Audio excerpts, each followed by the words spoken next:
안녕하십니까. 법과 통하면 행복으로 통한다. 통통 법률 하나 놀자의 박지훈입니다. 오늘도 저와 함께 법 이야기를 전할 네 분 소개합니다. 안녕하세요. 안녕하세요.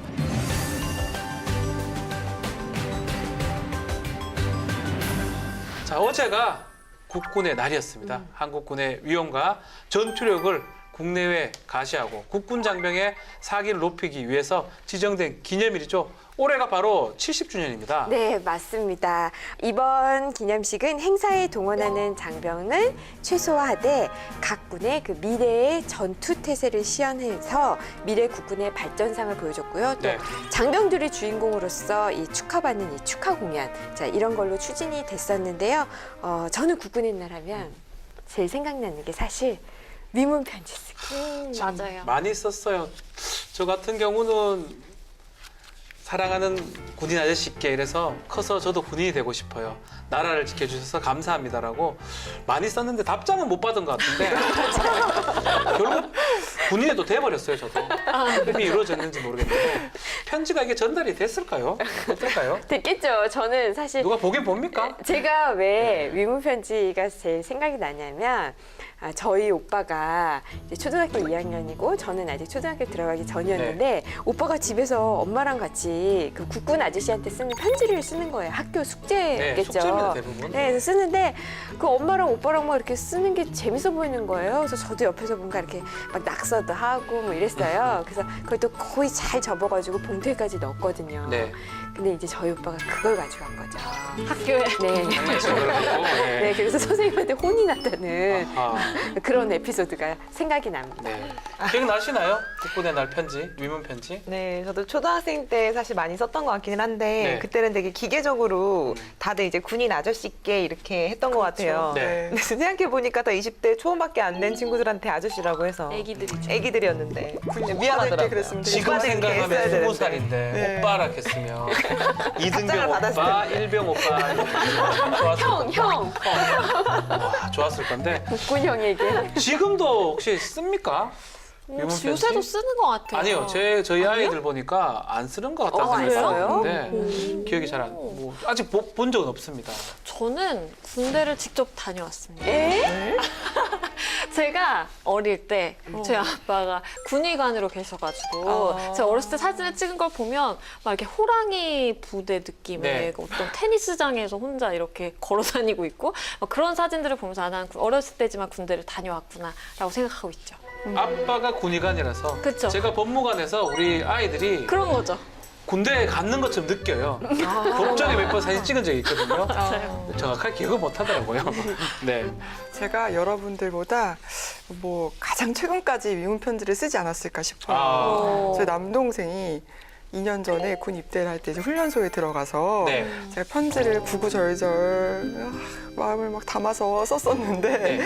참 막둥이 동생이 갔으니까 뭔가 좀 정성스럽게 편지를 또 쓰게 되고 받아볼 동생을 생각하면서 구구절절 썼던 기억이 납니다. 오죽하면 이제 길에서 군복 입은 뭐 군인들 보거나 그 의무경찰로 갔거든요. 경찰 제복 입은 친구들 보면 동생 생각이 나서 마음이 짠하더라고요. 네. 참 이런 얘기가 좀 그렇지만 요즘은 좀 많이 좋아진 것 같아요. 예전에는 복무기간이 뭐 36개월, 맞아요. 30개월, 26개월 뭐 또 내무반 이제 생활관이라 그러는데 생활이 30명, 40명이 다다닥 붙어서 생활했거든요. 정말 불편했는데 옛날 군대 얘기하면 뭐 진짜 밤새도록 얘기해도 제가 재미없어요. 예, 못 불릴 수가 있어요. 네. 내가 군대 있을 때 말이야 이런 얘기 하시는 거 보니까 우리 박 변호사님 이렇게 동안이지만 아저씨인 거는 어쩔 수 없나 봐요. 전 뭐 육군 소령 출신입니다. 오, 장교 그렇군요. 출신이죠. 예. 예, 실제로 보니까요, 복무 기간이 크게 단축이 됐고, 내무반도 10명 안팎으로 이제 쾌적한 환경으로 탈바꿈했습니다. 거기다가 요즘엔요, 시범 운영되고 있긴 하지만 부대 내에서 휴대전화 사용도 가능하고요. 월급도 올랐고, 군복도 업그레이드 됐습니다. 이렇게 보면 우리 건군 70년 동안 이 군 생활, 군대는 많은 변화를 겪었다 이렇게 볼 수 있을 것 같습니다. 네, 그 변화는 앞으로도 계속될 것 같은데요. 지난 6월 헌법재판소가 종교와 그리고 양심을 이유로 군복무를 거부했던 이들을 위해서 대체 복무를 정하지 않은 병역법은 헌법에 어긋난다.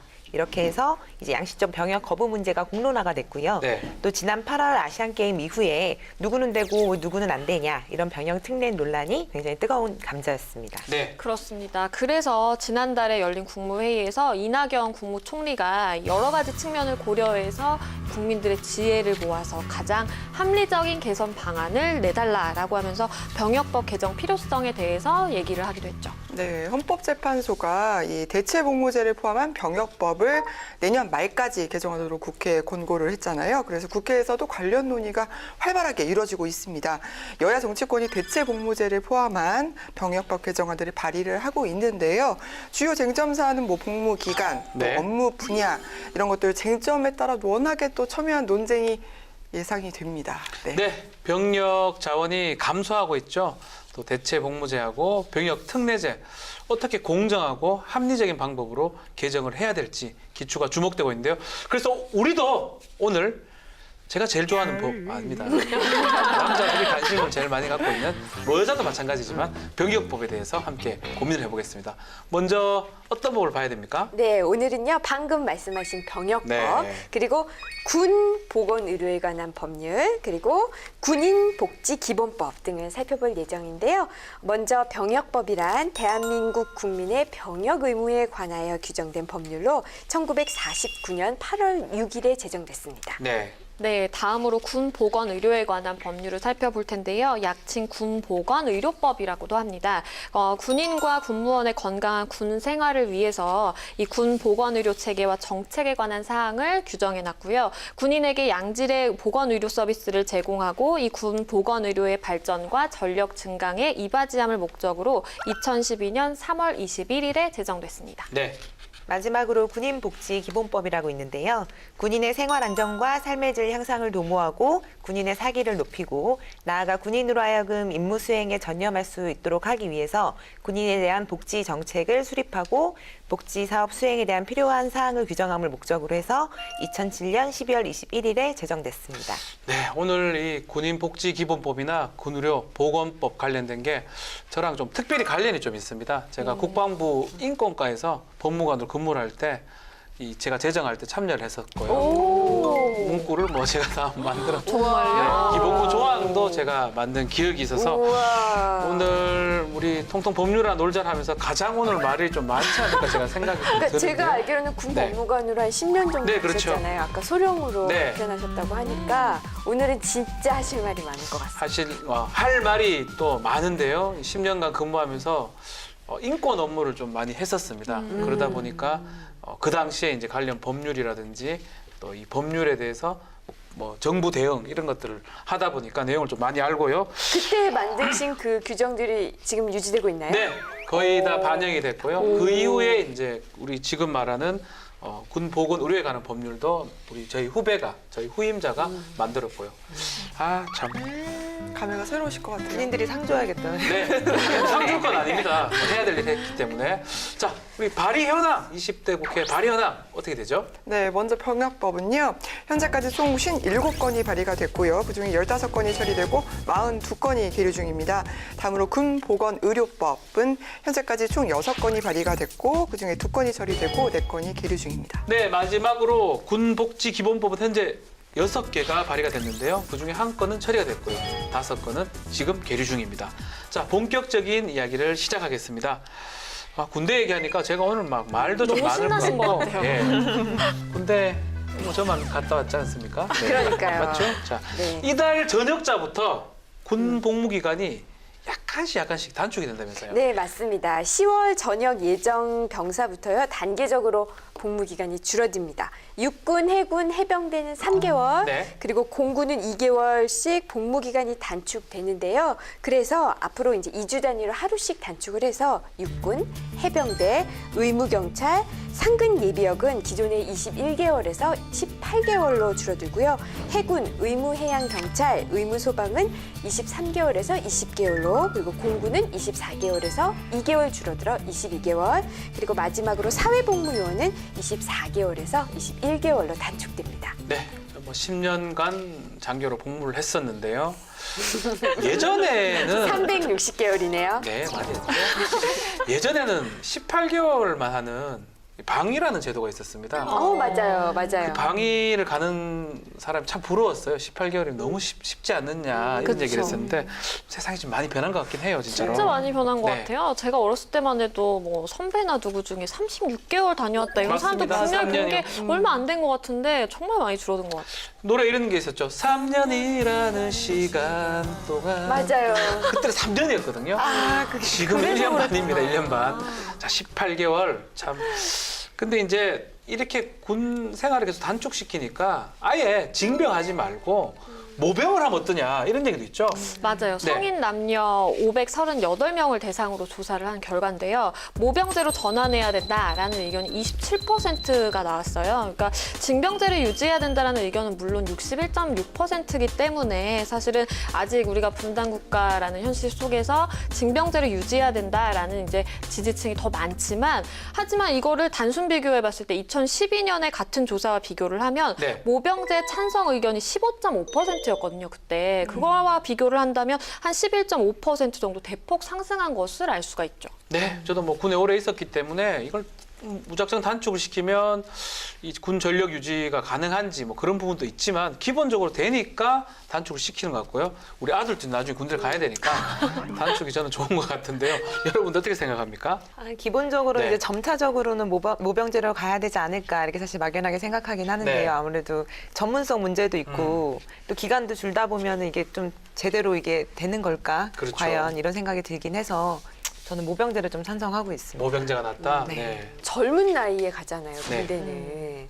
그리고 그 안에 들어가서 얼마나 많은 기본권이 제한이 됩니까? 이런 거 생각하면 안보에 뭐 큰 영향만 없다면은 군 복무 기간은 줄면 더 그렇죠. 좋다 이렇게 네. 생각이 드는데 제가 군대를 안 다녀와서 저는 이 상황을 정확히 모르지만 군대에 다녀오신 다른 남성분에게 들은 이야기로는 네.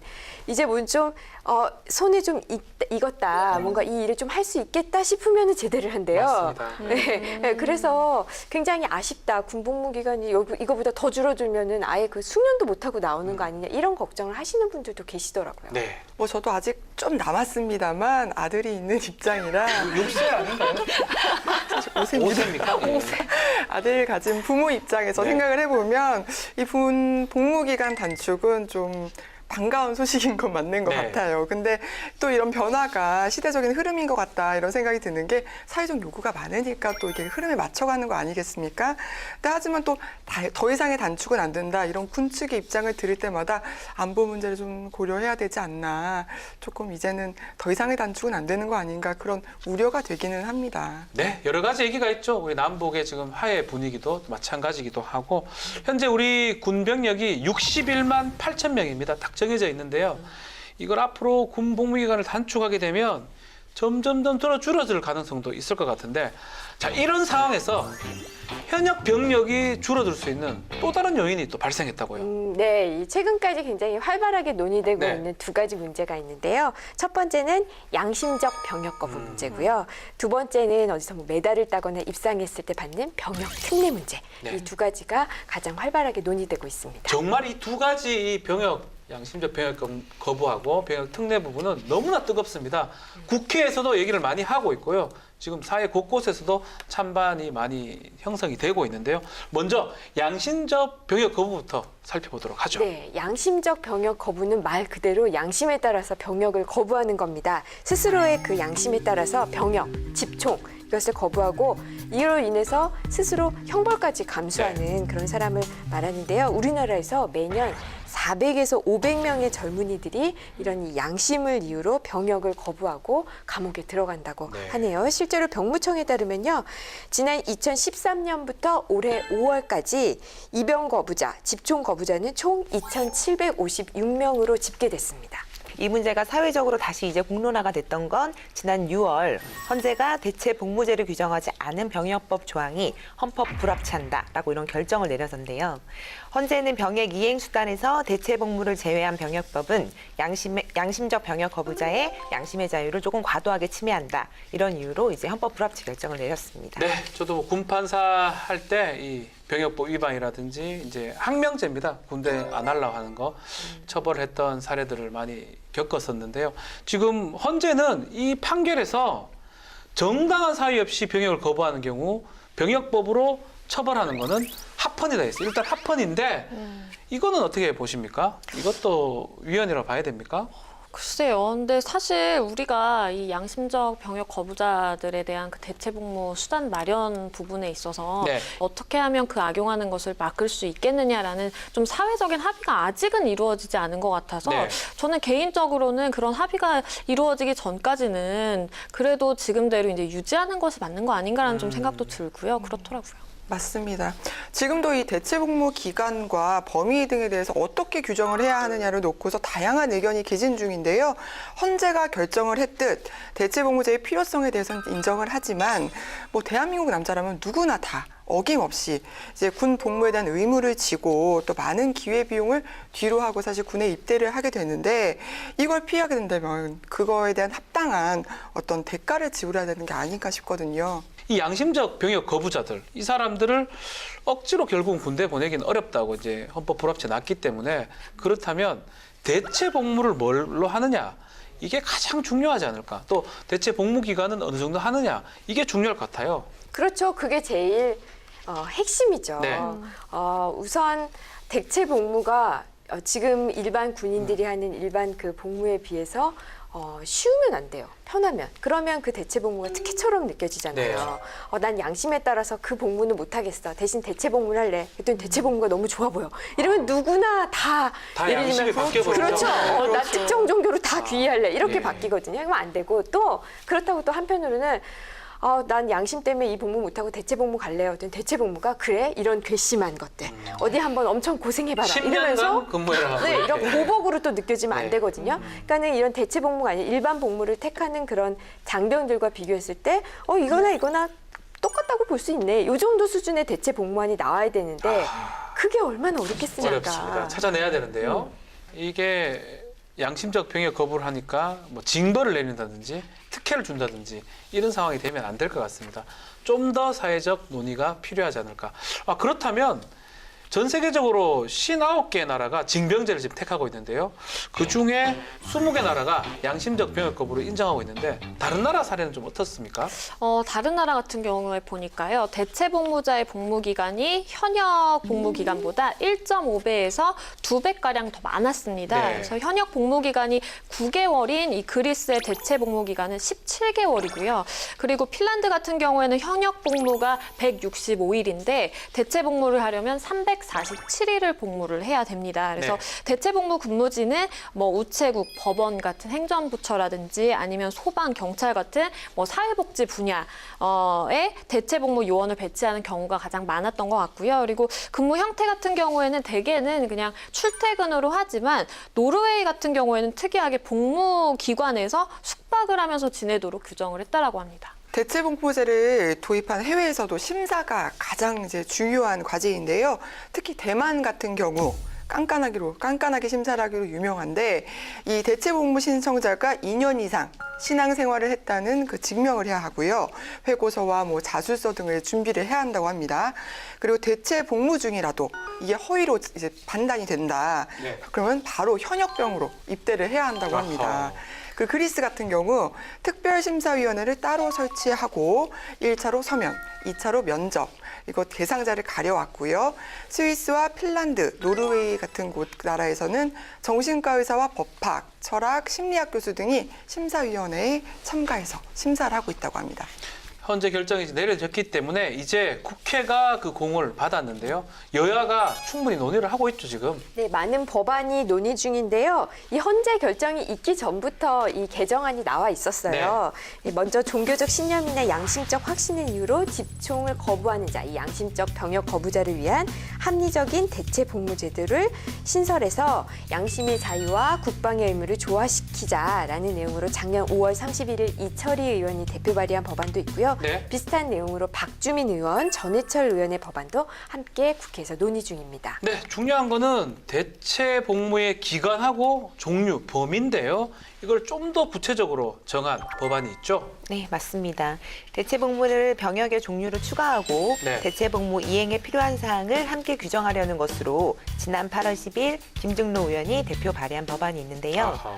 세부 내용을 살펴보면 대체복무 요원은 사회복지, 보건의료, 소방, 재난복구 구호 등 사회 서비스나 공익 관련 업무를 하되 신체적, 정신적으로 난이도가 높은 분야에 종사하도록 했고요. 네. 집총을 수반하는 의무에서는 제외시키는 것으로 그리고 복무 기간은 현역의 2배로 이제 규정하고 있습니다. 네. 네, 하나 더 소개해드리면요. 지난 8월 20일에 김하경 의원이 대표 발의한 법안도 있는데요. 김 의원 같은 경우에는 대체복무요원의 업무를 현재 운영 중인 사회복무요원과 중복되지 않도록 아예 사회복지시설에 대한 복무를 규정하는 대신에 뭐 지뢰제거원 같은 이런 전쟁을 예방하고 또 평화 통일을 증진할 수 있는 업무에 복무할 수 있도록 규정을 해놨고요. 그리고 복무기간 같은 경우에는 현역병 중에 복무기간이 가장 긴 공군의 2배로 뒀는데요. 그렇게 되면 22개월의 2배니까 44개월 정도로 규정이 돼 있는 거죠. 44개월이라면 정말 걸러낼 수 있을 것 같아요. 정규적 신념이 없고는 그냥 18개월 하면 되는데 뭐하러 44개월. 그런데 지뢰 제거 같은 이런 일까지 시키는 거는 저는 징벌적 의미가 좀 강해 보이긴 생각이 드는데 어떻습니까? 제가 최근에 관련 네. 세미나를 취재를 한 적이 있었는데 이 대체복무자도 동일하게 군대를 가야 한다. 그리고 뭐 업무만 이제 행정이라든지 네. 아니면 군 병원 지원 업무 맞습니다. 이런 같은 걸로 해야 한다 이런 의견이 대부분이더라고요. 그리고 뭐 또 형평성이라든지 국민 감정 고려할 때 복무 기간이 길어져야 한다. 현역병보다는 길어야 한다. 여기에 대해서는 어느 정도 사회적 합의가 이루어진 게 아니냐 하는 생각이 들더라고요. 그런 측면에서 저희가 방금 소개해드린 발의된 법안들이 다 이런 방향으로 가고 있기 때문에 매우 적절하다고 생각이 듭니다. 적절하다. 네. 저도 우선 기간은 늘려야 된다고 이게 봐요. 안 가보니 그래요. 그러면 진짜 많은 거예요. 고통스럽습니다. 왜 2배든 그러세요? 어쨌든 간에 네, 기간을 늘려야 길어야 된다. 된다고 네. 하는 게 이 신체적인 그 어떤 그 강도가 다르잖아요. 그 일반 장병들과 그리고 그렇죠. 이 대체 복무자들이 하는 그 복무 내용이 그 내용상 네. 그러니까 그 기간은 늘려야 될 것 같고요. 또 하나는 저는 합숙 생활을 반드시 해야 된다고. 안 해봤으니 그래요, 자꾸. 아니, 힘드니까. 왜냐하면 그냥 일반 복무를 하는 군 장병들은 사실 네. 이 합숙이 주는 이 기본권 제한이 크거든요. 네. 근데 네. 똑같이 합숙을 한다라고 하면은 그만큼 이 가짜 양심적 거부자를 좀 걸려낼 수 있지 않을까 싶어요. 저도 마찬가지 생각이에요. 그러니까 출퇴근은 절대로 허용하면 안 될 것 같은데. 왜냐하면 그렇게 휴가 한 번 받아서 나가고 그게 얼마나 큰 거예요. 근데 자유롭게 출퇴근을 한다라는 건 좀 형평에 안 맞는 것 같고 사실 어느 분야로 파견을 나가서 근무를 한다라고 하더라도 웬만한 강도가 아니고서야 이거는 현역병 입대하는 사람들이랑 같은 정도로 보기가 힘들기 때문에 어느 정도의 이제 제한은 좀 둬야 되는 거 아닌가 싶습니다. 여성분들이 더 한 것 같습니다. 네.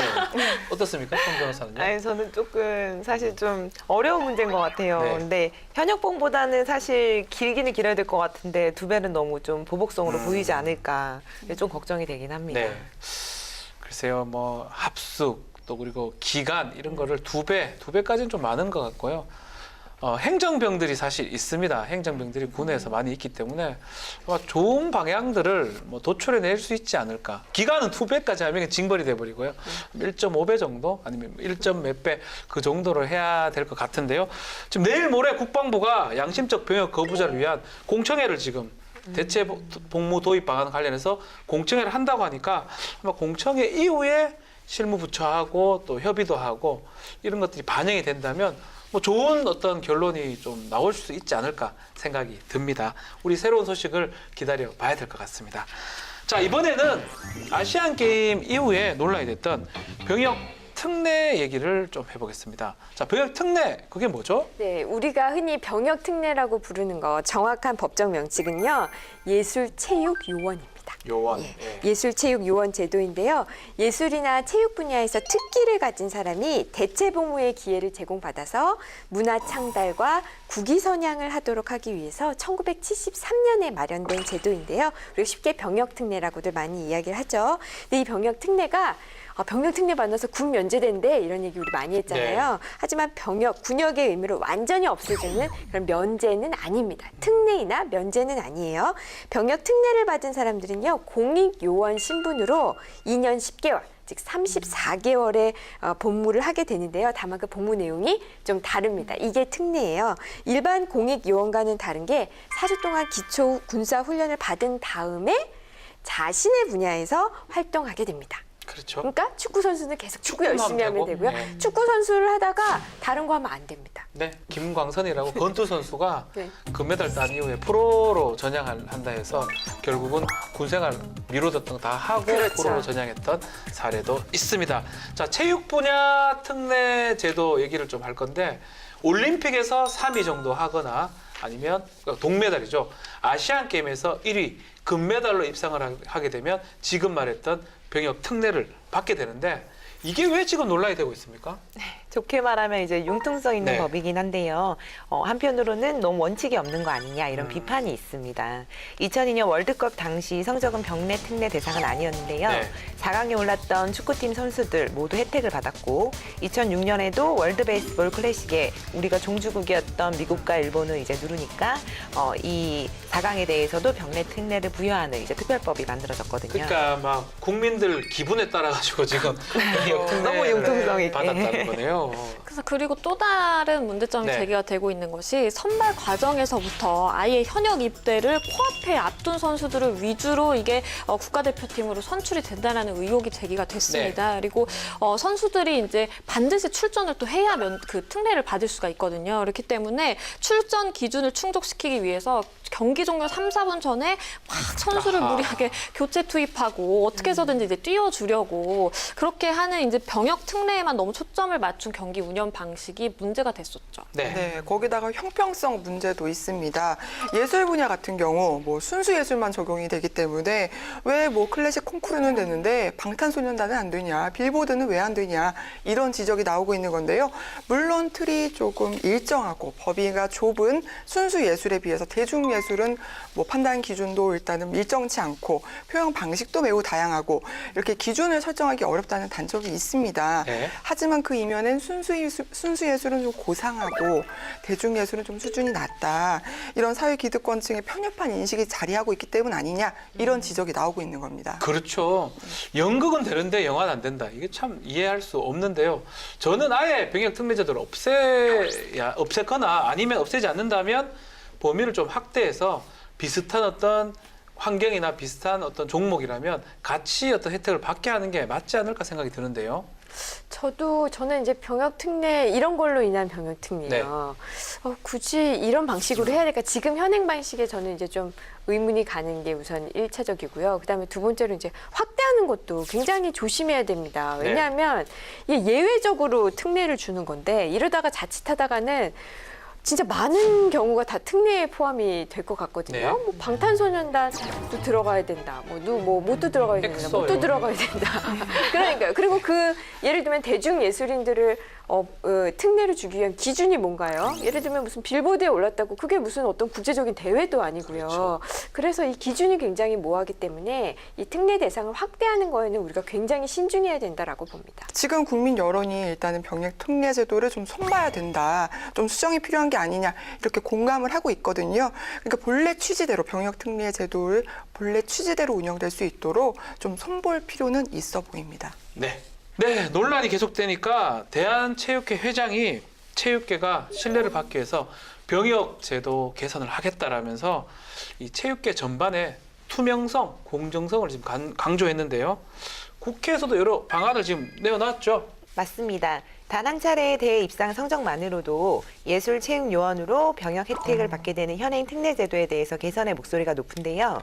형평성의 문제도 불거지고 있기 때문에 연간 예술체육 분야 특례요원의 편입 총 정원을 정하도록 해서 네. 일반 국민과의 괴리감도 좀 없애고 다양한 예술체육 각 분야 간의 병역 혜택의 형평성을 제고하는 것으로 지난 9월 13일 김재현 의원이 대표 발의했습니다. 그렇죠. 한마디로 지금 병역 특례 자체가 한 방에 병역 문제를 해결하는 로또다. 또 그리고 뭐 국위 선양보다는 자신의 어떤 몸값이나 이런 게 관련이 있는 게 아니냐 이런 얘기가 나오고 있고요. 그래서 선수들의 꾸준한 경기력 향상과 국위 선양을 이제 반영을 하기 위해서 누적 점수를 매겨보자 이런 건데 이 밖에도 뭐 다른 의견들이 많다면서요. 네, 대체 복무를 도입하자 이런 대체 이야기가 복무요? 있어요. 뭐냐면 올림픽 메달 수상 등으로 예술이나 체육 요원으로 편입된 사람은요, 그냥 자기 일만 하는 게 아니라 예술 및 체육 지도자 등의 자격으로 군 복무를 이행하도록 이렇게 군 복무 대체 복무 내용을 정했고요. 다만 그 군 복무 시점을 최대 50세까지 본인이 선택할 수 있도록. 그러니까 예를 들면 선수라면 선수 생활 다 마치고 뭐 40대나 이럴 때에 네. 지도자로서 대체 복무를 하는 거죠. 이런 내용으로요. 김병기 의원이 병역법 개정안을 대표 발의할 예정이라고 합니다. 또 뭐 참 아이디어 같은데요. 김병기 의원 개정안 이유를 보니까요. 예술체육요원이 실질적으로 군복무 자신이 받은 혜택이잖아요. 그 혜택을 다시 사회에 환원할 수 있도록 그렇죠. 제도를 만들자는 거고 또 일반 청년들이 그런 것들을 배우거나 할 기회가 없는데 결국은 장병들한테도 수준 높은 예술이나 체육의 기회가 될 수 있기 때문에 괜찮은 아이디어 같긴 한데 50세까지 군 생활해라. 아니, 이제 50세 이내. 전에 내가 선택할 수 있는 거죠. 엄청 최대한 늦게 가지고 최대한 빨리 갈 사람 누가 있겠습니까? 아니, 그렇죠. 어떻게 생각해요? 예? 저는 뭐 지금 현행 방안을 가장 많이 유지를 하면서 그래도 조금 합리적으로 개선을 하는 거는 무적 점수제인 것 같아요. 그래서 뭐 일단은 아까도 말씀드렸지만 너무 무리하게 군입대를 앞둔 선수들 위주로 선발을 하고 이런 것들이 사실 특혜다라고 하면서 문제가 지적되는 것이기 때문에 네. 실질적으로 우리가 국위 선양을 했으니까 그 정도를 반영을 해주자라는 거잖아요. 그걸 잘 반영할 수 있는 거는 누적 점수를 통해서 해결해야 되는 거 아닌가 싶습니다.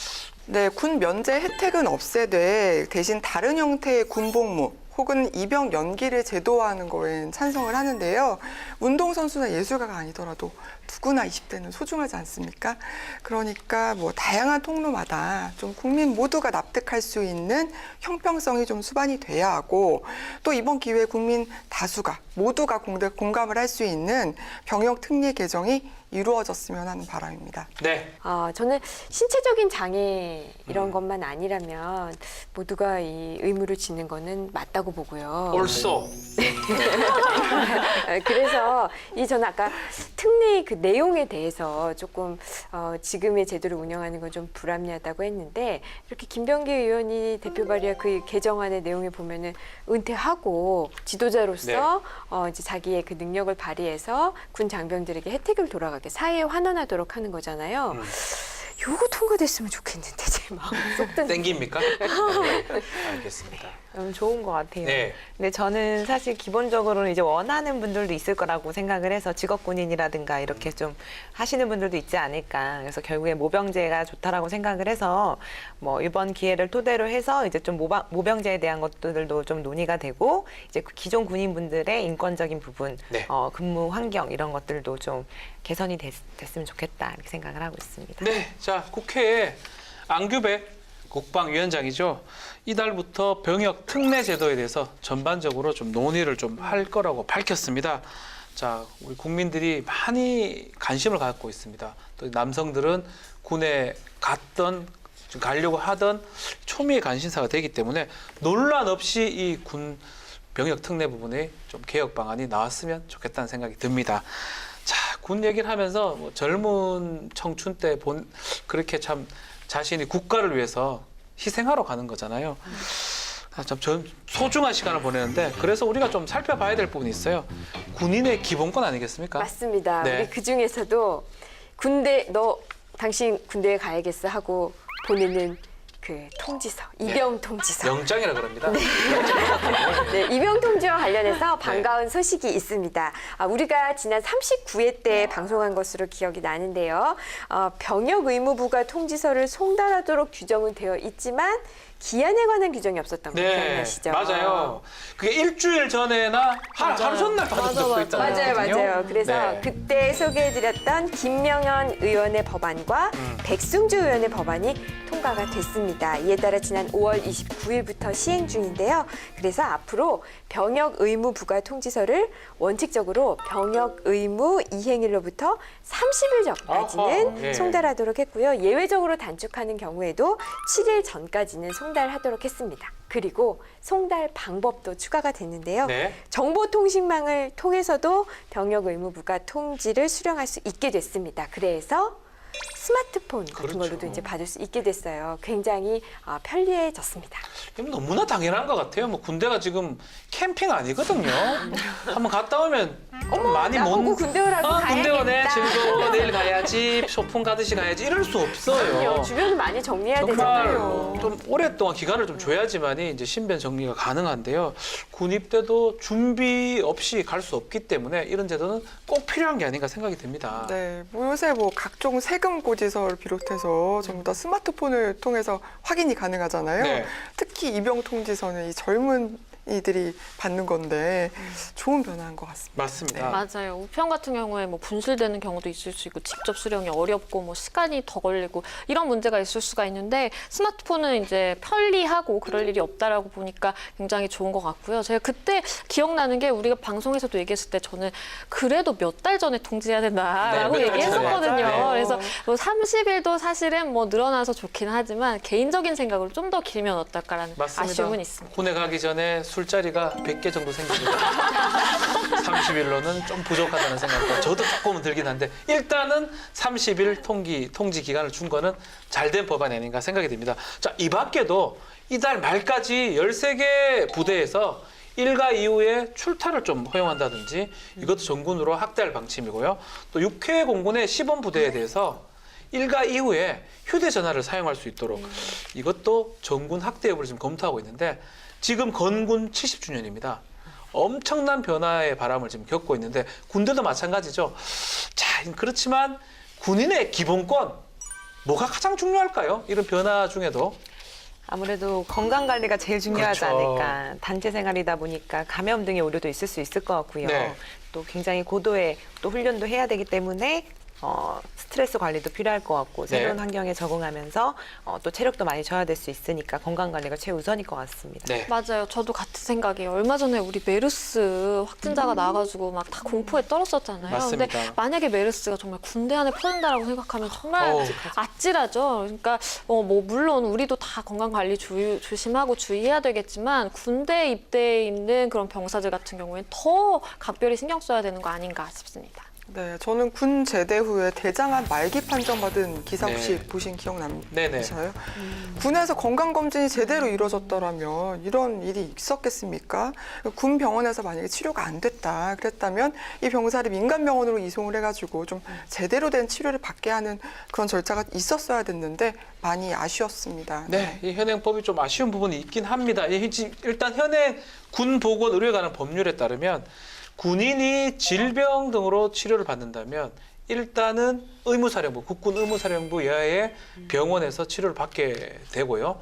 만약에 그 치료 능력이 초과되는 부분이라면 그 이후에 민간병원에 진료를 받을 수 있도록 규정하고 있습니다. 그렇게 예외적으로 민간병원의 진료를 받을 수 있는 거, 민간병원을 네. 이용할 수 있는 경우는 어떤 경우인지 봤더니요. 13조를 보니까 군보건 의료기관의 장은 필요한 경우 의료법에 따른 의료기관에 환자의 치료 등을 의뢰하거나 위탁할 수 있다. 이렇게 되어 있어요. 네. 다시 말해서 민간병원을 이용할 수 있으려면 사병이 저 민간 그렇게. 병원에 가야겠습니다. 네. 저 글로 보내주세요라고 해서 되는 게 아니고 장이 그 군보건 의료기관의 장이 결정을 합니다. 네. 그러니까 선택권이 없다는 거죠, 사병에게는.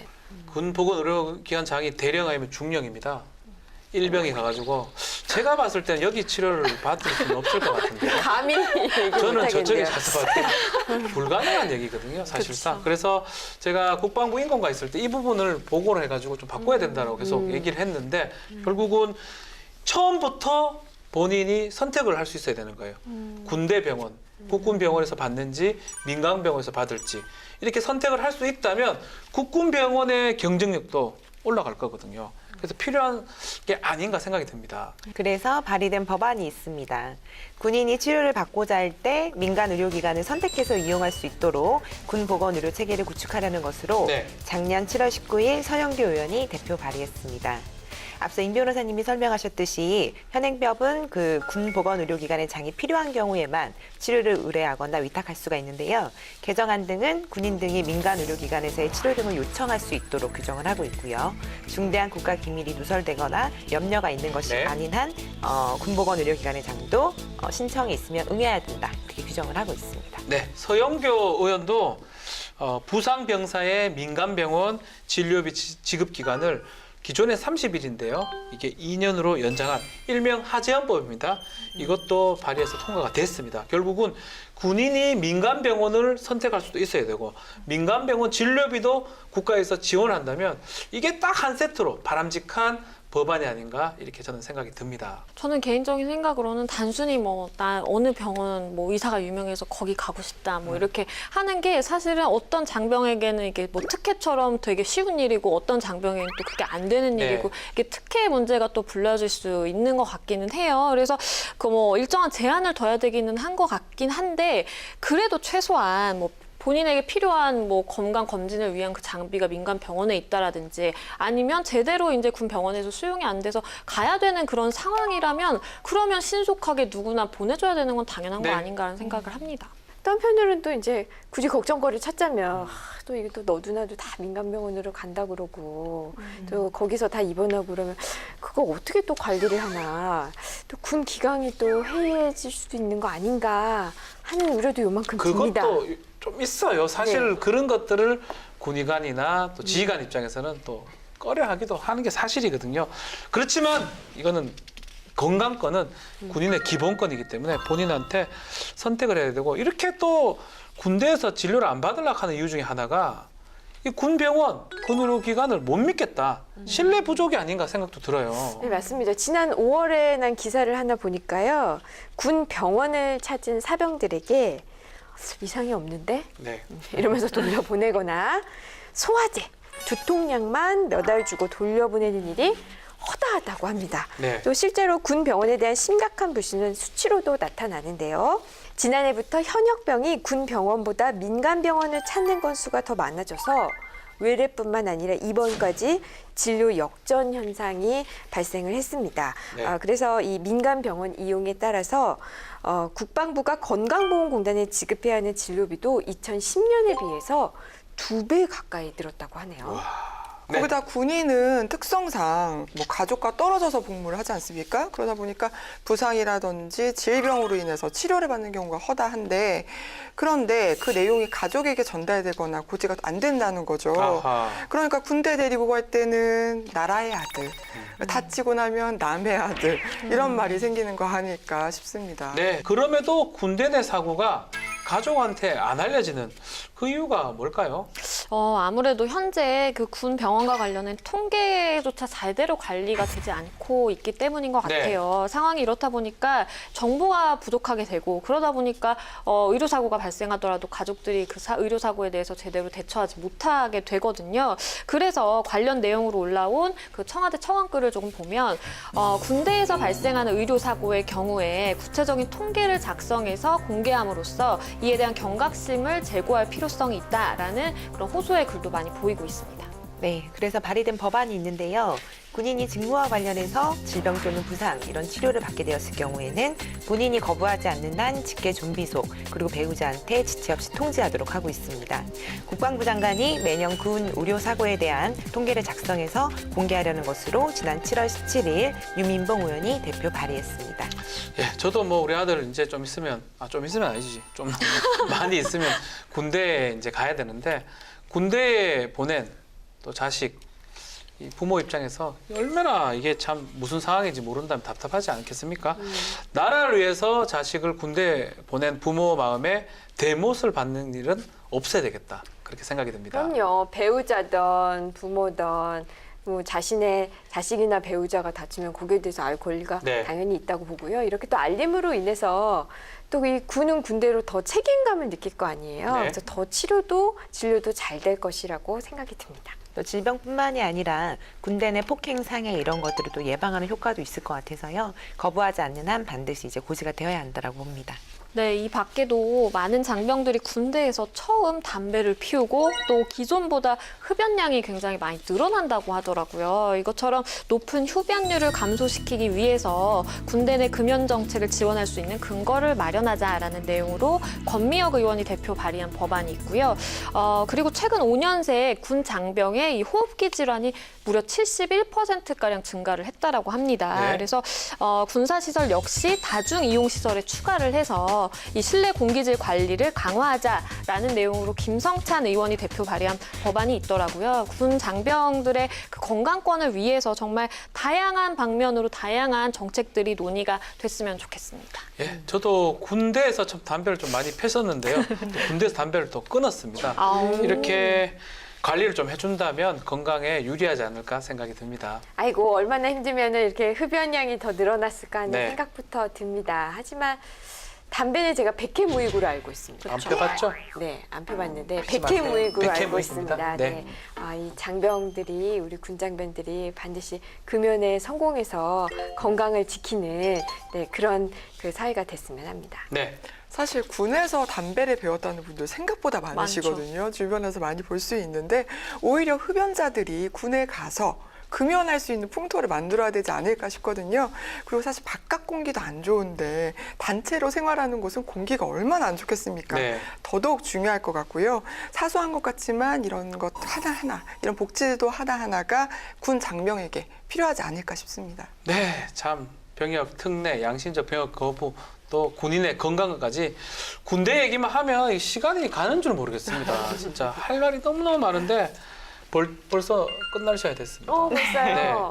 맞습니다. 이번 주제를 또 보면서 군인의 뭐 휴식권이라든가 뭐 정보 접근권, 뭐 주거 지원, 제대 후 뭐 취업 지원 정말 이제 살펴야 할 것들이 굉장히 많구나 이런 생각이 들었고요. 앞으로도 군 복무와 관련해서는 많은 변화가 예상이 되고 있기 때문에 나라를 위해서 또 희생하고 있는 군인분들을 위해서 또 부족함 없이 두루두루 살펴주셨으면 좋겠습니다. 네. 서점에 가면요. 자, 인생에서 중요한 시기인 20대에 이 군대에 가서 이 의무 복무를 하느냐고 세월을 허비해서는 안 된다. 그렇게 세월을 허비하는 시간이 되면 안 되니까 이렇게 저렇게 잘 보내야 된다. 뭐 이런 식으로 조언하는 책들이 많더라고요. 네. 근데 그런 조언이 제대로 발휘가 되려면 단순히 그냥 무조건 장병들에게 이렇게 보내라라고 이렇게 제안할 게 아니라 그렇게 할 수 있는 환경부터 만들어주는 게 먼저일 것 같고요. 그러니까 군대가 먼저 이제 탄탄한 복지, 뭐 신뢰할 수 있는 환경 이런 걸로 좀 바뀌어야 될 것 같습니다. 네, 그럼 마무리를 하겠습니다. 의무란